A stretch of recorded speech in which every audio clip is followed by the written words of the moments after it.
সকাল ৮টা। ডাইনিং টেবিলে পুরো পরিবার একসঙ্গে নাস্তা করছে। ছোটরা হইচই করছে, চাচিরা রান্নাঘরে ব্যস্ত, আর আমি চুপচাপ বসে খাচ্ছি। আমার সামনে রাখা চায়ের কাপটা শেষ হতেই উঠে যাওয়ার জন্য চেয়ার সরালাম। ঠিক তখনই পেছন থেকে একটা পরিচিত কণ্ঠ ভেসে এলো। এই জয়, আমার জন্য এক গ্লাস পানি দে তো। আমি শুনেও না শোনার ভান করে হাঁটতে শুরু করলাম। জয়। আবার ডাক।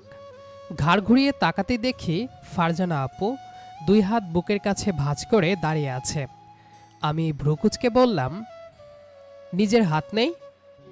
আছে, কিন্তু তুই দিলে কি সমস্যা? আমি তোমার চাকর না। শুধু তোমার কেন, কারোরই না। তাই এসব হুকুমদারি আমাকে করবে না। কথা শেষ করে চলে যেতে নিলাম, পেছন থেকে আম্মু ধমক দিয়ে বললেন, জয়, মেয়েটা এক গ্লাস পানি চেয়েছে, এত রাগ দেখানোর কি আছে? আমি বিরক্ত মুখে রান্নাঘরে গিয়ে পানি এনে টেবিলে রাখলাম। ফারজানা আপু গ্লাসটা হাতে নিয়ে মুস্কি হেসে বলল, ধন্যবাদ। আমি কোনো উত্তর দিলাম না। ওর হাসিটা দেখলেই কেন যেন আরও বেশি বিরক্ত লাগে, অথচ চোখও সরাতে পারি না। দুপুরে নিজের ঘর থেকে বের হয়ে দেখি বারান্দায় দাঁড়িয়ে ফারজানা আপু কারো সঙ্গে ফোনে কথা বলছে, হাসছে, অনেকক্ষণ ধরেই হাসছে। আমি পাশ কাটিয়ে চলে যাচ্ছিলাম, হঠাৎ ওর মুখ থেকে শুনলাম, আচ্ছা, কাল দেখা হবে। আমার পা থেমে গেল। ও ফোন রেখে ঘুরতেই আমার সঙ্গে চোখাচোখি। কি? আমি গম্ভীর গলায় জিজ্ঞেস করলাম, কার সঙ্গে কথা বলছিলে? ফারজানা অবাক হয়ে বলল, কেন? জিজ্ঞেস করেছি। আমার বন্ধু। ছেলে? হ্যাঁ। আমার মুখ শক্ত হয়ে গেল। দরকার ছাড়া ছেলেদের সঙ্গে এত কথা বলার কি আছে? কথাটা শুনেই ফারজানার হাসি মিলিয়ে গেল। তুই আমাকে জবাবদিহি করতে বলছিস? যা বলছি সেটা শোনো। কেন শুনবো? কারণ আমি বলছি। ফারজানা এবার রেগে গিয়ে বলল, তোর এই বদমেজাজ একদিন তোকে একাই রেখে দেবে, বুঝলি? আমি ঠান্ডা গলায় বললাম, সেটা আমি সামলে নেব। আর আমি কার সঙ্গে কথা বলবো, কার সঙ্গে হাসবো, সেটা তুই ঠিক করে দিবি না। কথাটা বলেই ফারজানা আমার পাশ কাটিয়ে চলে গেল। আমি বারান্দায় দাঁড়িয়ে রইলাম। রাগে হাত দুটো মুষ্টিবদ্ধ হয়ে আছে। আমি বারান্দায় গিয়ে দাঁড়ালাম। রাগে হাত দুটো মুষ্টিবদ্ধ হয়ে আছে। মনে হচ্ছিল সামনে যা পাচ্ছি সব ভেঙে ফেলি, অথচ নিজের এই রাগের কারণটা কাউকে বোঝাতে পারবো না, এমনকি নিজেকেও না। কয়েক সেকেন্ড স্থির হয়ে দাঁড়িয়ে থেকে জোরে একটা নিঃশ্বাস ফেললাম। তারপর নিজের ঘরের দিকে চলে গেলাম। নিজেকে শান্ত করার চেষ্টা করলাম, কিন্তু রাগ কমার বদলে আরও বাড়ছে। ওকে অন্য কোনো ছেলের সাথে কথা বলতে দেখলে আমি সহ্য করতে পারি না, কারণ আমি ওকে ভালোবাসি। তবে সেটা একতরফা, আমি ছাড়া আর কেউ জানে না। ফারজানা আপু আমার থেকে 2 বছরের সিনিয়র, তবে এসব আমার কাছে কোনো বিষয় না। ছোটবেলা থেকেই আমি তাকে আলাদা চোখে দেখি। মনে মনে ঠিক করে রেখেছি, সঠিক সময় এলে সব কিছু বলে দেব, আর তাই তাকে এভাবে প্রোটেক্ট করে রাখার চেষ্টা করি। বিকেলের দিকে নিচে নামতেই দেখি ড্রয়িং রুমে সবাই বসে গল্প করছে। ছোটরা টিভিতে কার্টুন দেখছে, বড়রা চা খাচ্ছে। আমি সবার পাশ কাটিয়ে বেরিয়ে যাচ্ছিলাম, ঠিক তখনই আম্মু বললেন, জয়, এইদিকে আয় তো। আমি অনিচ্ছায় গিয়ে দাঁড়ালাম। কি হয়েছে? বাজার থেকে কিছু জিনিস আনতে হবে, তুই আর ফারহানা একসাথে গিয়ে নিয়ে আয়। আমি সঙ্গে সঙ্গে না করে দিলাম। আমি একাই যাব। একা কেন? ফারহানাও যাবে। ওর যাওয়ার দরকার নেই। এতক্ষণ চুপ করে বসে থাকা ফারজানা আমার দিকে তাকিয়ে বলল, আমিও তো যেতে চাই না মামুনি। ওর সঙ্গে গেলে পুরো রাস্তা মুখ গোমরা করে থাকবে। তোমরা দুজন কি ঝগড়া ছাড়া 5 মিনিটও থাকতে পারো না? আমি কোনো কথা বললাম না। আম্মু এবার কড়া গলায় বললেন, বেশি কথা না বলে দুজনেই যাও। আম্মুর কথার ওপর আর কিছু বললাম না। বিরক্ত মুখে বাইকে চাবিটা তুলে নিয়ে বাইরে বেরিয়ে এলাম। কিছুক্ষণ পর ফারজানা আপু এসে গেটের সামনে দাঁড়ালো। আজও হালকা গোলাপি রঙের একটা 3 পিস পরেছে। আমি একবার তাকিয়েই চোখ ফিরিয়ে নিলাম। ফারজানা আপু বাইকের দিকে তাকিয়ে বলল, উঠবো? ইচ্ছা হলে উঠো, না হলে হেঁটে যাও। ফারজানা আপু ঠোঁট বাঁকিয়ে বলল, তোর সঙ্গে বসতে আমারও খুব শখ নেই। কথাটা বললেও শেষ পর্যন্ত বাইকের পেছনে উঠে বসল। আমি কোনো কথা না বলে বাইক স্টার্ট দিলাম। পুরো রাস্তা দুজনের কেউই একটা কথাও বললাম না। বাজারের কাছে পৌঁছে বাইক থামাতেই ফারজানা নেমে গেল। আমরা দুজন দুই দিক দিয়ে হাঁটতে হাঁটতে জিনিসপত্র কিনছিলাম। হঠাৎ দূর থেকে একটা ছেলে হাত নেড়ে ডাকল। এই ফারজানা। আমি শব্দটা শুনে তাকালাম। দেখলাম প্রায় আমার বয়সী একটা ছেলে হেসে হেসে ফারজানার দিকে এগিয়ে আসছে। ফারজানা আপু হাসি মুখে বলল, আরে রাফি, তুই এখানে? ছেলেটা দাঁড়িয়ে ওর সঙ্গে গল্প শুরু করে দিল। আমি কিছুটা দূরে দাঁড়িয়ে সব দেখছিলাম। দুজনেই হেসে কথা বলছে। আমার চোয়াল শক্ত হয়ে গেল। হাতের বাজারের ব্যাগটা এত জোরে চেপে ধরলাম যে আঙ্গুলের গাঁট সাদা হয়ে উঠল। দূর থেকে দেখেই বুঝতে পারছিলাম দুজনের পরিচয় বেশ ভালো। রাফি একটার পর একটা কথা বলছে আর ফারজানা আপু হেসে হেসে উত্তর দিচ্ছে। আর সেই হাসিটাই আমার ভেতরে রাগটাকে আরও উস্কে দিচ্ছিল। আমি আর দাঁড়িয়ে থাকতে পারলাম না। দ্রুত পায়ে ওদের সামনে গিয়ে দাঁড়ালাম। আমাকে দেখে ফারজানা আপু একটু অবাক হলো। আরে কি হলো? আমি কোনো উত্তর দিলাম না। সোজা রাফির দিকে তাকিয়ে ঠান্ডা গলায় বললাম, কথা শেষ? রাফি কিছুটা অপ্রস্তুত হয়ে বলল, জি মানে? তাহলে এখন যেতে পারেন। আমার কথায় ছেলেটা পুরোপুরি থমকে গেল। ফারজানা আপুও বিস্মিত চোখে আমার দিকে তাকিয়ে রইল। জয়, তুই কি বলছিস? যা শুনেছ। ও আমার বন্ধু। বন্ধু হলে পরে কথা বলবে। কেন পরে বলবো? কারণ আমি বলছি। ফারজানা এবার স্পষ্ট বিরক্ত হয়ে গেল। তোর সমস্যা কি? সকাল থেকে শুরু করে এখন পর্যন্ত সব কিছুতেই তুই আমাকে নিয়ন্ত্রণ করার চেষ্টা করছিস। অযথা ছেলেদের সঙ্গে দাঁড়িয়ে গল্প করার দরকার নেই। অযথা? ওর কণ্ঠটা এবার একটু উঁচু হয়ে গেল। কার সঙ্গে কথা বলবো, কতক্ষণ কথা বলবো, সেটা কি এখন তোর কাছে হিসাব দিতে হবে? হিসাব না, নিজের সীমা বুঝে চলতে হবে। আমার কথা শুনে রাফি অস্বস্তিতে পড়ে গেল। আচ্ছা, আমি তাহলে যাই। ফারজানা সঙ্গে সঙ্গে বলল। না, দাঁড়া। তারপর আমার দিকে তাকিয়ে বলল, তুই কে যে আমার বন্ধুকে চলে যেতে বলবি? আমি এক পা সামনে এগিয়ে গেলাম। আমি যা বলেছি সেটাই হবে। না হলে?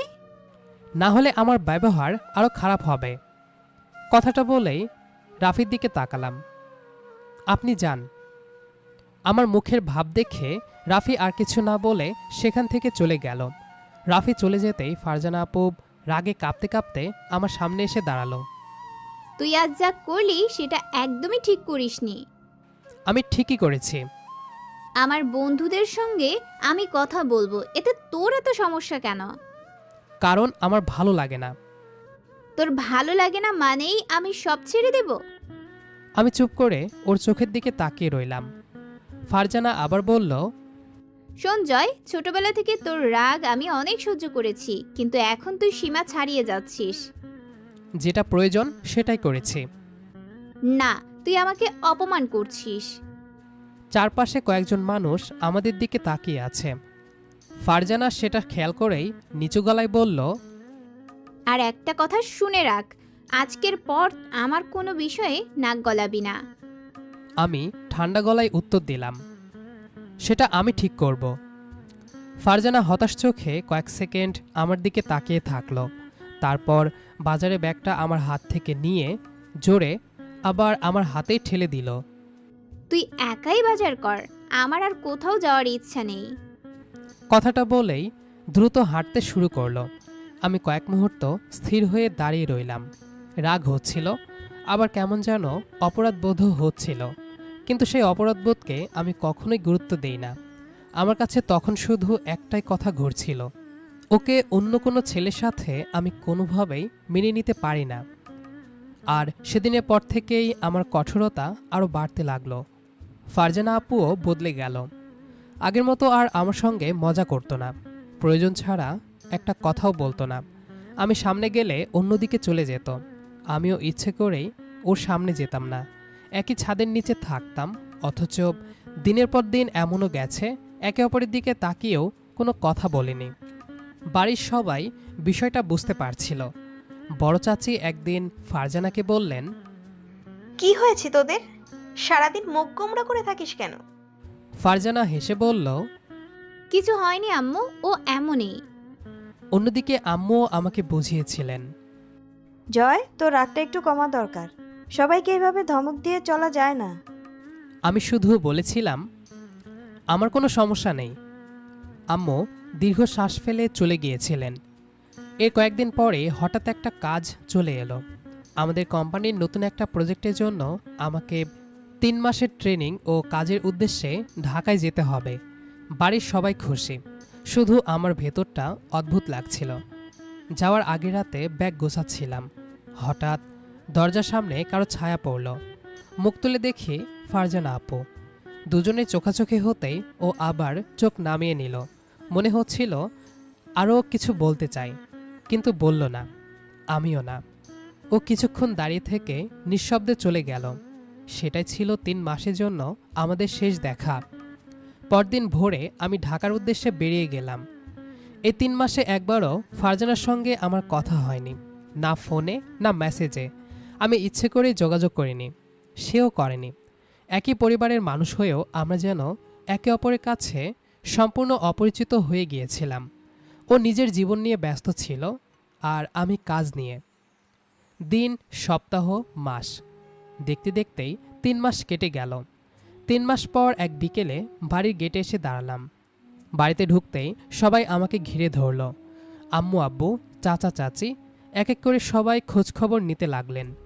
আমি সবার সঙ্গে কথা বললেও একটা মুখ কোথাও দেখতে পেলাম না। অজান্তেই চোখ বারবার ফারজানাকে খুঁজছিল, কিন্তু ও নেই। আমি ব্যাপারটা গুরুত্ব দিলাম না, ভাবলাম হয়তো নিজের ঘরে আছে। ফ্রেশ হয়ে নিচে নেমে ড্রয়িং রুমে বসতে দেখি সবাই কেমন যেন খুশি খুশি। বড় চাচি বললেন, জয়, তুই ঠিক সময়েই এসেছিস। আমি অবাক হয়ে জিজ্ঞেস করলাম, কেন? সামনে তো অনেক কাজ। আমি ভ্রুকুচকে তাকালাম। কিসের কাজ? আম্মু তখন চায়ের কাপটা আমার সামনে রেখে স্বাভাবিক গলায় বললেন, ফারহানার বিয়ের কথা প্রায় ঠিক হয়ে গেছে। কথাটা শুনে আমার হাত থেমে গেল। কাপটা ঠোঁট পর্যন্ত তুলেছিলাম, আর তুলতে পারলাম না। মনে হলো কেউ যেন বুকের ভেতর জোরে একটা আঘাত করল। আমি ধীরে কাপটা টেবিলে নামিয়ে রাখলাম। কি বললে? আম্মু স্বাভাবিকভাবেই বললেন, পাত্রপক্ষ কয়েকদিন আগেই দেখতে এসেছিল। 2 পরিবারেরই পছন্দ হয়েছে। এখন শুধু দিন তারিখ ঠিক হলেই হয়। আমার কানে যেন আর কিছুই ঢুকছিল না। আমি শুকনো গলায় বললাম, ছেলেকে কোথায় থাকে? আম্মু আমার দিকে তাকিয়ে বললেন, তুই চিনিস? কে? আম্মু একদম স্বাভাবিকভাবে উত্তর দিলেন, রাফি। যে ছেলেটার সঙ্গে বাজারে দেখা হয়েছিল, ফারজানার সেই বন্ধু। মুহূর্তের মধ্যে আমার মাথা ঝাঝা করে উঠল। চোখের সামনে বাজারের সেই দিনের দৃশ্যটা ভেসে উঠল। ফারজানার হাসি, রাফির সঙ্গে কথা বলা, আর আজ সেই ছেলের সঙ্গে বিয়ে। আমি ধীরে ধীরে উঠে দাঁড়ালাম। আম্মু অবাক হয়ে বললেন, কি হলো তোর? আমি কোনো উত্তর দিলাম না।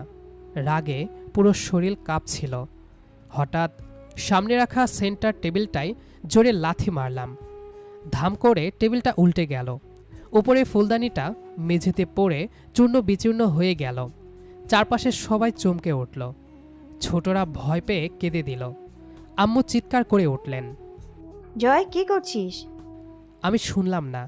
পাশের একটা চেয়ার তুলে মেঝেতে আছাড় মারলাম। কাঠ ভেঙে টুকরো টুকরো হয়ে ছড়িয়ে পড়ল। বড় চাচা দ্রুত এগিয়ে এসে বললেন, জয়, শান্ত হ। আমি রাগে দাঁতে দাঁত চেপে বললাম, কেউ কেউ আমার সামনে একটা কথাও বলবে না। পুরো ড্রয়িং রুমে তখন থমথমে নীরবতা। এক মুহূর্তও সেখানে দাঁড়ালাম না। বাড়ির মূল দরজাটা জোরে ধাক্কা মেরে খুলে বাইরে বেরিয়ে গেলাম। পেছন থেকে সবাই ডাকছিল, কিন্তু সেই মুহূর্তে আমার কানে কারো কোনো ডাক পৌঁছাচ্ছিল না। প্রায় 2 ঘন্টা এদিক ওদিক উদ্দেশ্যহীনভাবে বাইক চালিয়ে বেড়ালাম। রাগটা ধীরে ধীরে কমছিল, কিন্তু বুকের ভেতরের কষ্টটা যেন আরও ভারী হয়ে উঠছিল। একটা সময় মনে হলো বাড়ি থেকে পালিয়ে থাকলে কিছুই বদলাবে না। গভীর একটা নিঃশ্বাস নিয়ে আবার বাড়ির উদ্দেশ্যে রওনা দিলাম। বাড়ির গেট খুলে ভেতরে ঢুকতেই বুঝলাম সবাই আমার অপেক্ষাতেই ছিল। ড্রয়িং রুমে সবাই বসে আছে। আব্বু আম্মু, বড় চাচা বড় চাচি, ছোট চাচা ছোট চাচি, নীলা, এমনকি ফারজানা আপুও এক কোণে দাঁড়িয়ে আছে। আমাকে দেখেই কেউ কিছু বলল না। আমি ধীরে ধীরে ভেতরে গিয়ে দাঁড়ালাম। হঠাৎ আব্বু গম্ভীর কণ্ঠে বললেন, জয়। আমি মাথা তুলে তাকালাম। তুই আজ যা করেছিস তার একটা ব্যাখ্যা দিবি। আমি চুপ। আব্বু আবার বললেন, ছোটবেলা থেকে জানি তোর রাগ আছে, কিন্তু তাই বলে ঘরের জিনিসপত্র ভাঙচুর করবি, ছোটদের সামনে এমন ব্যবহার করবি? আমি তখনও চুপ। আম্মু ধীরে বললেন, বাবা কিছু তো বল। ড্রয়িং রুমে পিনপতন নীরবতা, সবাই আমার মুখের দিকে তাকিয়ে। প্রায় 1 মিনিট মাথা নিচু করে দাঁড়িয়ে থাকার পর আমি ধীরে ধীরে বললাম, আমি চাইনি এমন করতে। আব্বু কঠিন গলায় বললেন, তাহলে করলি কেন? আমি চোখ বন্ধ করে একটা দীর্ঘশ্বাস ফেললাম। আজ আর লুকিয়ে লাভ নেই। যে কথাটা এত বছর ধরে বুকের ভেতর লুকিয়ে রেখেছি, সেটা আজ না বললে হয়তো আর কোনো দিন বলা হবে না। আমি ধীরে ধীরে ফারজানা আপুর দিকে তাকালাম। ও বিস্মিত চোখে আমার দিকে তাকিয়ে আছে। আমি আবার সবার দিকে তাকিয়ে বললাম, কারণ আমি ফারজানা আপুকে ভালোবাসি। এক মুহূর্তে পুরো ঘরটা নিস্তব্ধ হয়ে গেল। মনে হলো সবাই যেন কথা বলার ক্ষমতা হারিয়ে ফেলেছে। ফারজানা আপু বিস্ময়ে মুখ চেপে ধরল। ছোট চাচি হতবাক হয়ে বড় চাচির দিকে তাকালেন। বড় চাচাও কয়েক সেকেন্ড কিছু বলতে পারলেন না। আম্মু অবিশ্বাসের সুরে বললেন, কি বললি তুই? আমি এবার আগের চেয়ে দৃঢ় কণ্ঠে বললাম, হ্যাঁ আম্মু, আমি ফারজানা আপুকে ভালোবাসি। আজকে থেকে না, গতকাল থেকেও না, ছোটবেলা থেকেই। যখন বুঝতে শিখেছি তখন থেকেই। সবাই অবাক হয়ে শুনছিল। আমি বলতে থাকলাম, তোমরা সবাই ভাবো আমি ওর সঙ্গে সবসময় ঝগড়া করি, রাগ করি, ওকে বকাঝকা করি, কিন্তু কেউ কোনোদিন বুঝতে পারোনি কেন করি। কারণ আমি ওকে অন্য কারোর সঙ্গে দেখতে পারি না। বাজারে যেদিন রাফির সঙ্গে ওকে দেখেছিলাম, সেদিনও আমি রাগে নিজেকে সামলাতে পারিনি। আজ যখন শুনলাম সেই রাফির সঙ্গেই ওর বিয়ে ঠিক হচ্ছে, তখন মাথা ঠিক রাখতে পারিনি। আমি ভুল করেছি, ভাঙচুর করা উচিত হয়নি, কিন্তু আমি ওকে হারানোর কথা মেনে নিতে পারছি না। আমার গলা ভারী হয়ে এলো। আমি নিচের দিকে তাকিয়ে বললাম, আমি ওকে খুব ভালোবাসি। ওকে ছাড়া অন্য কাউকে কোনোদিন নিজের জীবনে ভাবিনি। মনে মনে ঠিক করেছিলাম নিজের কাজকর্ম গুছিয়ে একদিন সবার সামনে দাঁড়িয়ে ওর কথা বলবো, কিন্তু তার আগেই সব শেষ হয়ে যাচ্ছে। কথাগুলো বলতে বলতে আমার কণ্ঠ কেঁপে উঠল। ড্রয়িং রুমে আবার নীরবতা নেমে এলো। আম্মুর চোখ ভিজে উঠেছে। বড় চাচি দীর্ঘশ্বাস ফেললেন। বড় চাচা ধীরে বললেন, তাই বলে এতদিন কাউকে একটা কথাও বললি না? আমি মাথা নেড়ে বললাম, সাহস হয়নি। সবাই কিছুক্ষণ নিজেদের মধ্যে চুপচাপ তাকিয়ে রইল। তারপর বড় চাচা ধীরে বললেন, যদি সত্যি এমন হয় তাহলে বিষয়টা ভেবে দেখা যেতে পারে। আম্মু আব্বুর দিকে তাকালেন। আব্বু কয়েক সেকেন্ড চুপ থেকে বললেন, আগে ফারজানার মতামত জানতে হবে।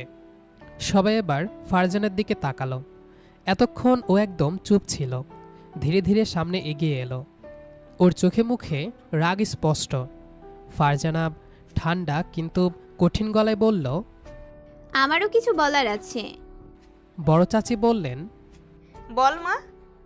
ফারজানা আমার দিকে তাকিয়ে বলল, জয়, তুই আমাকে ভালোবাসিস, সেটা তোর অনুভূতি, কিন্তু আমি তোকে সেইভাবে কোনোদিন দেখিনি। ছোটবেলা থেকে তুই আমাকে বকেছিস, অপমান করেছিস, সবার সামনে বিব্রত করেছিস। আমি কার সঙ্গে কথা বলবো, কোথায় যাব, কি করব, সব কিছু নিয়ন্ত্রণ করার চেষ্টা করেছিস। এটাকে আমি ভালোবাসা মনে করি না। আমার কাছে এটা শুধু রাগ আর জোর খাটানো। আমি কিছু বলতে গিয়েও থেমে গেলাম।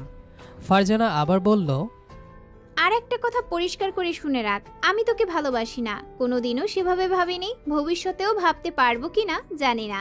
এই মুহূর্তে আমার উত্তর না। ওর কথাগুলো যেন এক একটা ধারালো ছুরির মতো এসে বুকে বিঁধছিল। তবুও আমি চুপ করে দাঁড়িয়ে রইলাম। ড্রয়িং রুমে আবার নীরবতা নেমে এলো। কেউ আর কোনো কথা বলল না। ফারজানা আপু নিজের কথা শেষ করেই ধীরে ধীরে সিঁড়ি বেয়ে উপরে উঠে গেল। আমি শুধু ওর চলে যাওয়ার দিকে তাকিয়ে রইলাম। আজ প্রথম বুঝলাম, ভালোবাসা আর কাউকে নিজের মতো করে পাওয়ার ইচ্ছা এক জিনিস না। আমি ওকে ভালোবেসেছি ঠিকই, কিন্তু সে ভালোবাসা প্রকাশ করেছি ভুলভাবে, রাগ দিয়ে, অধিকার দেখিয়ে, বারবার ওকে কষ্ট দিয়ে। হয়তো সত্যিই দোষটা আমারই। পরদিন সকাল থেকেই বাড়ির পরিবেশ ভারী হয়ে গেল। কেউ আমার সঙ্গে তেমন কথা বলছিল না। আমিও নিজের ঘরেই পড়ে থাকতাম। 2 দিন পর শুনলাম রাফিদের পরিবার আবার আসবে, বিয়ের দিন তারিখ নিয়ে কথা বলতে। বুকের ভেতরটা আবার মোচড় দিয়ে উঠল।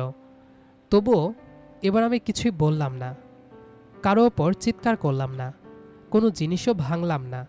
শুধু চুপচাপ নিজের ঘরে বসে থাকলাম। আম্মু একদিন এসে বললেন, বাবা, যদি সত্যি ওকে ভালোবাসিস তাহলে আগে নিজেকে বদলাতে শেখ। কাউকে জোর করে পাওয়া যায় না। আমি মাথা নিচু করে বসে রইলাম। কথাগুলো আমার ভেতরে কোথাও গিয়ে লাগলো। এরপর থেকে আমি ধীরে ধীরে নিজেকে বদলানোর চেষ্টা শুরু করলাম। ফারজানা আপু সামনে এলে আর পথ আটকে দাঁড়াতাম না। ও ফোনে কথা বললেও কিছু বলতাম না। বাইরে কোথাও গেলে জিজ্ঞেস করতাম না কার সঙ্গে যাচ্ছে। ওর সিদ্ধান্তকে সম্মান করতে শিখলাম, যদিও প্রতিটা মুহূর্তে বুকের ভেতরটা ভেঙে যাচ্ছিল। এদিকে বিয়ের কথাবার্তাও এগোচ্ছিল। রাফির পরিবার প্রায় আসতো। আমাদের বাড়িতেও আলোচনা চলতো। আমি এসবের মধ্যে থাকতাম না। যেদিন তারা আসতো সেদিন ইচ্ছে করেই বাইরে চলে যেতাম। নিজেকে সামলানো কঠিন হয়ে যেত। একদিন রাতে ছাদে দাঁড়িয়েছিলাম। হঠাৎ মনে হলো, রাফিকে আমি কোনোদিন সত্যিটাই বলিনি। সে তো জানেই না আমি কেন এমন করতাম। সে হয়তো আমাকে শুধু বদমেজাজি একটা ছেলে হিসেবেই চেনে। অনেক ভেবেচিন্তে সিদ্ধান্ত নিলাম ওর সঙ্গে একবার দেখা করব। 2 দিন পর রাফিকে ফোন করলাম। ও প্রথমে অবাক হয়ে গেল। আপনি আমাকে ফোন দিয়েছেন কেন? আমি শান্ত গলায় বললাম, আমি একটু আপনার সাথে দেখা করতে চাই। রাফি কিছুক্ষণ চুপ থেকে বলল, আচ্ছা। বিকেলে শহরের একটা নিরিবিলি কফি শপে দেখা হলো। কয়েক মিনিট কেউ কোনো কথা বললাম না। রাফি আগে বলল, বলেন, কি জন্য ডেকেছেন? আমি ওর চোখের দিকে তাকিয়ে ধীরে ধীরে সব বলতে শুরু করলাম। ছোটবেলা থেকে ফারজানাকে ভালোবাসার কথা, কেন ওকে কারো সঙ্গে দেখলে আমার মাথা গরম হয়ে যেত, কেন আমি সব সময় রাগ দেখাতাম, কেন বাজারে ওর সঙ্গে এমন ব্যবহার করেছিলাম, সব। একটাও কথা লুকালাম না। শেষে মাথা নিচু করে বললাম, আমি জানি আমি ভুল করেছি, অনেক বড় ভুল। আপনাকে অপমান করেছি, আপনাদের সম্পর্কের মাঝেও ঝামেলা করেছি। পারলে আমাকে ক্ষমা করে দিয়েন। রাফি অনেকক্ষণ চুপ করে বসে রইল। তারপর ধীরে বলল, আপনি কি চান আমি সরে দাঁড়াই? আমি সঙ্গে সঙ্গে মাথা নেড়ে বললাম, না, আমি সেটা বলতে আসিনি। কারণ ফারজানাও আপনাকে ভালোবাসে। আমি শুধু চাইছিলাম আপনি যেন সত্যিটা জানেন। এরপর বাকি সিদ্ধান্ত আপনার। রাফি গভীরভাবে আমার দিকে তাকিয়ে রইল। সেদিন আর বিশেষ কোনো কথা হয়নি। বিদায় নিয়ে দুজন 2 দিকে চলে গেলাম। এরপর প্রায় 2 সপ্তাহ কেটে গেল। আমি আর রাফিকে ফোন দেইনি, সেও দেয়নি। আমি ভেবেছিলাম বিষয়টা এখানেই শেষ, কিন্তু বুঝতেই পারিনি রাফি চুপচাপ সব কিছু লক্ষ্য করছিল। আমি সত্যি বদলেছি কি না, আমি এখনও ফারজানাকে সম্মান করি কি না, সবটাই অভিনয়। রাফির সঙ্গে দেখা হওয়ার পর প্রায় 2 সপ্তাহ কেটে গেল। এই 2 সপ্তাহে আমার জীবনে নতুন কিছু ঘটেনি। অফিস, বাসা আর নিজের ঘর, এই ছিল পুরো পৃথিবী। ফারজানা আপুর সঙ্গেও কোনো কথা হয়নি। ও সামনে পড়লে আমি শুধু সরে যেতাম। আগের মতো আর ওর পথ আটকাতাম না, প্রশ্ন করতাম না, রাগও দেখাতাম না। দূর থেকে শুধু একবার তাকিয়ে আবার নিজের কাজে চলে যেতাম। সবাই আমার এই পরিবর্তনটা খেয়াল করেছিল, কিন্তু কেউ কিছু বলছিল না। একদিন দুপুরে অফিসে বসে কাজ করছিলাম, ঠিক তখনই ফোনটা বেজে উঠল। স্ক্রিনে নামটা দেখে একটু অবাক হলাম, রাফি। ফোন ধরতেই ওপাশ থেকে শান্ত গলায় বলল, জয় ভাই, আজ বিকেলে একটু সময় হবে? আমি বললাম, হবে, কেন? একটা দরকারি কথা আছে। আজ বিকেল 5টায় লেকের পাশের ক্যাফেতে আসবেন। আমি আর কিছু জিজ্ঞেস করলাম না, শুধু বললাম, আচ্ছা। ওদিকে ঠিক একই সময়ে রাফি আরেকটা ফোন করল, ফারজানাকে। ফারজানা, আজ একটু দেখা করতে পারবি? ফারজানা একটু অবাক হয়ে বলল, হঠাৎ? কিছু কথা আছে, 5টার আগেই ক্যাফেতে আয়। আচ্ছা। দুজনের কেউই জানতাম না রাফি আমাদের দুজনকেই একই জায়গায় ডেকেছে। বিকেল 5টার কিছু আগে আমি ক্যাফেতে পৌঁছালাম। রাফি আগে থেকেই বসেছিল। আমি গিয়ে বসতেই ও হালকা হাসলো। ঠিক তখনই ক্যাফের কাচের দরজা ঠেলে ভেতরে ঢুকলো ফারজানা। আমাকে দেখে ও একদম থমকে গেল, ভ্রুকুচকে রাফির দিকে তাকালো। জয় এখানে কেন? রাফি শান্ত গলায় বলল। কারণ আমি ডেকেছি। ফারজানা বিরক্ত হয়ে বলল, আমাকে আগে বললি কেন? বললে তুই আসতিস। ফারজানা কোনো উত্তর দিল না, শুধু চুপচাপ বসে পড়ল। চারপাশে অদ্ভুত নীরবতা, কেউ কোনো কথা বলছিলাম না। কয়েক মুহূর্ত পর রাফি কথা শুরু করল। আজ আমি একটা সিদ্ধান্ত নেওয়ার আগে শেষবারের মতো তোদের দুজনের সাথে কথা বলতে চাই। ফারজানা অবাক হয়ে তাকালো। কি সিদ্ধান্ত? রাফি আমার দিকে একবার তাকিয়ে আবার বলল, 2 সপ্তাহ আগে জয় আমার সঙ্গে দেখা করেছিল। ফারজানা বিস্ময়ে আমার দিকে তাকালো। কি? রাফি ধীরে ধীরে সব বলতে শুরু করলো। কিভাবে আমি ওর কাছে সব স্বীকার করেছিলাম, কিভাবে নিজের সব ভুল মেনে নিয়েছিলাম। সব শুনে ফারজানা কয়েক সেকেন্ড চুপ করে রইল, তারপর আমার দিকে তাকিয়ে বলল, এসব সত্যি? আমি মাথা নিচু করে বললাম, হ্যাঁ। ফারজানার চোখে এখনো রাগ। সত্যি হলেও কি হবে? তুই কি ভুলগুলো মুছে ফেলতে পারবি? যেদিন সবার সামনে আমাকে অপমান করেছিলি সেই দিনের লজ্জাটা ফিরিয়ে দিতে পারবি? আমি চুপ। ও আবার বলল, ভালোবাসা শুধু বললেই হয় না, সম্মানও দিতে হয়, আর সেই সম্মানটাই তুই আমাকে কোনোদিন দিসনি। আমি ধীরে ধীরে চেয়ার থেকে উঠে দাঁড়ালাম। তারপর ফারজানার সামনে গিয়ে এক হাঁটু গেড়ে বসে পড়লাম। ক্যাফের ভেতরে থাকা কয়েকজন অবাক হয়ে আমাদের দিকে তাকিয়ে রইল। আমার চোখে তখন পানি, গলা কাঁপছে। আমি নিচু স্বরে বললাম, আমি জানি আমি তোমার সঙ্গে অনেক অন্যায় করেছি। তুমি আমাকে যতটা ঘৃণা করো তার চেয়েও বেশি আমি নিজেকে ঘৃণা করি। আমি ভাবতাম আমি তোমাকে আগলে রাখছি, আসলে আমি তোমাকে কষ্ট দিচ্ছিলাম। আমি বুঝতেই পারিনি আমার ভালোবাসা তোমার কাছে শ্বাসরোধের মতো লাগছিল। আমার চোখ বেয়ে পানি গড়িয়ে পড়ল। পারলে আমাকে ক্ষমা করে দাও। আমি তোমার কাছে কোনো অধিকার চাই না, শুধু একটা সুযোগ চাই প্রমাণ করার আমি বদলেছি, আমি সত্যিই বদলেছি। কথাগুলো বলতে বলতে আমার কণ্ঠ ভেঙে গেল। আমি মাথা নিচু করে কাঁদতে লাগলাম। ফারজানা হতবাক হয়ে দাঁড়িয়ে রইল। ও আমাকে কোনোদিন এভাবে দেখেনি। রাফি এবার ধীরে ধীরে উঠে দাঁড়ালো। তার কণ্ঠ আগের চেয়ে অনেক বেশি গম্ভীর।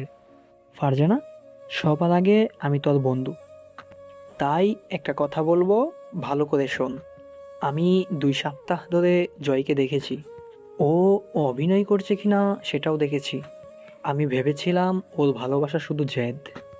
আরও বলল, কিন্তু না, ও সত্যিই তোকে ভালোবাসে, আর সবচেয়ে বড় কথা ও নিজের ভুলটা বুঝেছে।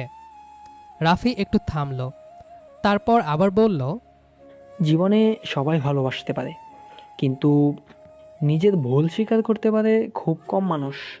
আমি যদি বুঝতাম জয় এখনো আগের মতোই আছে, তাহলে আজ তোদের এখানে ডাকতাম না। ফারজানা নিঃশব্দে শুনছিল। রাফি আবার বলল, সিদ্ধান্ত অবশ্যই তোর, কেউ তোকে বাধ্য করবে না। আর বলল, কিন্তু একটা প্রশ্ন নিজেকে কর, তুই কি জয়কে শুধু তার পুরনো ভুল দিয়েই বিচার করবি, নাকি আজ যে মানুষটা তোর সামনে দাঁড়িয়ে নিজের অহংকার ভেঙে কাঁদছে তাকেও একবার দেখবি? ফারজানার চোখ ধীরে ধীরে ভিজে উঠল। ও দীর্ঘক্ষণ আমার দিকে তাকিয়ে রইল। আমি এখনও মাথা নিচু করে বসে আছি। হঠাৎ অনুভব করলাম কেউ আমার সামনে এসে থেমেছে। ধীরে ধীরে মাথা তুলতেই দেখলাম ফারজানা। ওর চোখ দুটো লাল। ধীরে ধীরে বলল, একটা শর্ত আছে। আমি কাপা গলায় বললাম, যা বলবে সব মানব। আর কোনোদিন আমাকে নিয়ন্ত্রণ করার চেষ্টা করবি না। আমাকে সম্মান দিবি, আমার সিদ্ধান্তকে গুরুত্ব দিবি, আর কোনোদিন রাগ দিয়ে ভালোবাসা প্রকাশ করবি না। আমি চোখের পানি মুছে মাথা নেড়ে বললাম, কথা দিচ্ছি, জীবনের শেষ দিন পর্যন্ত রাখব। ফারজানা কয়েক সেকেন্ড আমার দিকে তাকিয়ে রইল। তারপর ধীরে ধীরে নিজের হাতটা আমার দিকে বাড়িয়ে দিল। তাহলে উঠে দাঁড়া। আমি কাপা হাতে ওর হাতটা ধরলাম। উঠে দাঁড়ানোর পর আর নিজেকে সামলাতে পারলাম না। চোখ ভেজা অবস্থাতেই ফারজানাকে আস্তে করে নিজের বুকে জড়িয়ে ধরলাম। প্রথমে ও একটু অপ্রস্তুত হলেও কয়েক মুহূর্ত পর ধীরে ধীরে সেও মাথাটা আমার কাঁধে রেখে চোখ বন্ধ করে ফেলল। আর পাশেই দাঁড়িয়ে রাফি নিঃশব্দে হালকা একটা হাসি দিল, যেন দুজন মানুষের জীবনের সবচেয়ে কঠিন দূরত্বটা অবশেষে শেষ হলো। ফারজানা আমার বুকে মাথা রেখে কয়েক সেকেন্ড নিশ্চুপ দাঁড়িয়ে রইল। আমার বুকের ভেতর তখনও ধুকপুক করছে। এতদিনে জমে থাকা ভয়, কষ্ট আর অপরাধবোধ যেন ধীরে ধীরে হালকা হয়ে আসছিল। কিছুক্ষণ পর ফারজানা আলতো করে সরে এসে আমার চোখের দিকে তাকালো। ওর চোখ দুটো এখনও ভেজা। ফারজানা মৃদু হেসে বলল, জানিস, আমি তোকে ঘৃণা করতাম না, আমি শুধু তোর আচরণকে ঘৃণা করতাম। তুই আমাকে ভালোবাসিস সেটা আমি বুঝিনি তা না, কিন্তু তোর ভালোবাসার চেয়ে তোর রাগটাই বেশি চোখে পড়তো। আমি মাথা নিচু করে বললাম, আর কোনোদিন সেই ভুল করব না। ফারজানা আলতো করে আমার হাতটা ধরল। মনে রাখিস, ভালোবাসা মানে কাউকে নিজের মতো বানিয়ে ফেলা না। ভালোবাসা মানে পাশে থাকা, বিশ্বাস করা আর সম্মান করা। আমি ওর হাতটা শক্ত করে ধরে হাসলাম। আজ থেকে আমি শুধু তোর হাসিটা আগলে রাখতে চাই। ফারজানা মুস্কি হেসে বলল, তাহলে আগে হাসতে শেখ। আমি হেসে ফেললাম। অনেকদিন পর মনে হলো মন খুলে হাসছি। পাশে দাঁড়িয়ে থাকা রাফি এগিয়ে এসে আমাদের দুজনের দিকে তাকিয়ে বলল, এবার মনে হচ্ছে আমার কাজ শেষ। আমি সঙ্গে সঙ্গে ওর সামনে গিয়ে বললাম, ধন্যবাদ বললে কম বলা হবে। তুমি না থাকলে হয়তো কোনোদিন নিজের ভুলটা এভাবে ঠিক করার সুযোগই পেতাম না। রাফি হেসে আমার কাঁধে হাত রাখল। সুখে রেখো, ওকে? এটাই আমার কাছে সবচেয়ে বড় ধন্যবাদ। আমি দৃঢ়ভাবে মাথা নেড়ে বললাম, নিজের থেকেও বেশি। ফারজানা হালকা লজ্জা পেয়ে বলল, আচ্ছা, এবার এত আবেগ দেখানো বন্ধ করো। সবাই আমাদের দিকেই তাকিয়ে আছে। আমরা তিনজনই হেসে উঠলাম। সেদিন ক্যাফে থেকে বের হওয়ার সময় সূর্যটা পশ্চিম আকাশে হেলে পড়েছে। হালকা বাতাসে ফারজানার চুলগুলো বারবার মুখের ওপর এসে পড়ছিল। আমি কিছু না বলে আলতো করে ওর কানের পাশে চুলগুলো সরিয়ে দিলাম। ফারজানা একদৃষ্টিতে আমার দিকে তাকিয়ে রইল। এখনো বিশ্বাস হচ্ছে না তুই এত বদলে গেছিস? আমি মৃদু হেসে বললাম, কারণ এবার আমি ভালোবাসতে শিখেছি। ফারজানা ধীরে ধীরে নিজের আঙ্গুলগুলো আমার আঙ্গুলের ফাঁকে জড়িয়ে দিল। তাহলে চল নতুন করে শুরু করি। আমি ওর হাত শক্ত করে ধরে বললাম, এবার আর কখনো তোমার হাত ছাড়ব না। ফারজানার ঠোঁটে এক টুকরো শান্ত হাসি ফুটে উঠল। এই কথাটাই আমি শুনতে চেয়েছিলাম। আমরা পাশাপাশি হাঁটতে লাগলাম। সামনে নতুন পথ, নতুন স্বপ্ন, নতুন সম্পর্ক। কয়েক মাস পরে দুই পরিবারের সম্মতিতে আমাদের বিয়ের আয়োজন করা হলো। এবার আর কারো মুখে কোনো দ্বিধা ছিল না। সবাই হাসি মুখে আমাদের জন্য দোয়া করছিল। আমি আস্তে করে ফারজানার দিকে তাকালাম। এবার তো সত্যি আমার আদুরে বউ হয়ে গেলে। ফারজানা লজ্জায় মাথা নিচু করে হেসে বলল, আর তুই আমার বদমেজাজি ছেলেটা থেকে আমার সবচেয়ে ভালোবাসার মানুষ হয়ে গেছিস। আমি আলতো করে ওর কপালে একটি স্নেহভরা চুমু খেলাম। আমাদের চোখে তখন আর কোনো অভিমান ছিল না, ছিল শুধু বিশ্বাস, সম্মান আর এমন এক ভালোবাসা যা ভুল থেকে শিক্ষা নিয়ে আরও সুন্দর হয়ে উঠেছিল। সেদিন থেকেই শুরু হয়েছিল আমাদের নতুন গল্প। ঝগড়া দিয়ে নয়, অধিকার দিয়ে নয়, বরং সম্মান, বিশ্বাস আর নিঃস্বার্থ ভালোবাসা দিয়ে। কি অবস্থা বন্ধুরা, সবাই কেমন আছো? এই ছিল আমাদের আজকের গল্প। গল্পটি ভালো লাগলে লাইক, কমেন্ট, শেয়ার এবং সাবস্ক্রাইব করে আমাদের সাথেই থাকুন। ধন্যবাদ।